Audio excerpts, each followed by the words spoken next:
ഇവിടെയൊക്കെ വരുമ്പോഴേ യൂറോപ്പിലോ ഷെങ്കൻ കൺട്രികളിലൊക്കെ വരുമ്പോൾ നമ്മൾ ഇതൊക്കെ പ്രതീക്ഷിക്കാവുള്ളൂ. ഞാൻ ഈ പറയുന്ന കാര്യങ്ങൾ അതിൽ കൂടുതൽ അതിൽ കൂടുതൽ എക്സ്പെക്റ്റ് ചെയ്ത് വന്നു കഴിഞ്ഞാൽ നമ്മൾ തകർന്നു പോകും. വരുമ്പോൾ തന്നെ ഒന്ന് റീലുകളിൽ കാണുന്ന മഞ്ഞിൽ നിൽക്കുന്ന ഫോട്ടോ കാണുമ്പോഴും ഇവിടുത്തെ ബ്യൂട്ടി, ഈ കാണുന്ന മരങ്ങളും ഇവിടുത്തെ ഈ ഒരു കാഴ്ചപ്പാടും ഒക്കെ കാണുമ്പോൾ ഫോട്ടോയിലും വീഡിയോയിലും കാണുമ്പോൾ ഭയങ്കര രസം തോന്നും.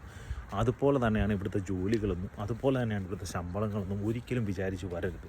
ഒരു കാര്യം പറയാം, ഒരു ജനറൽ വർക്കിന് വരുന്നവർ ഉറപ്പായിട്ടും ആദ്യം നല്ല രീതിയിൽ അലയാതെ ഒരു സ്ഥലത്തും സെറ്റാകില്ല. ഈ അലച്ചിലെന്ന് പറഞ്ഞു കഴിഞ്ഞാൽ ഉണ്ടല്ലോ, ഈ കൊണ്ടുവരുന്ന പെട്ടിയും പുറത്തിറങ്ങി ഒരു 5 മിനിറ്റ് പോലും നിൽക്കാൻ മേലാത്ത തണുപ്പത്ത് നടക്കുമ്പോൾ ഒരു ബുദ്ധിമുട്ടുണ്ട്.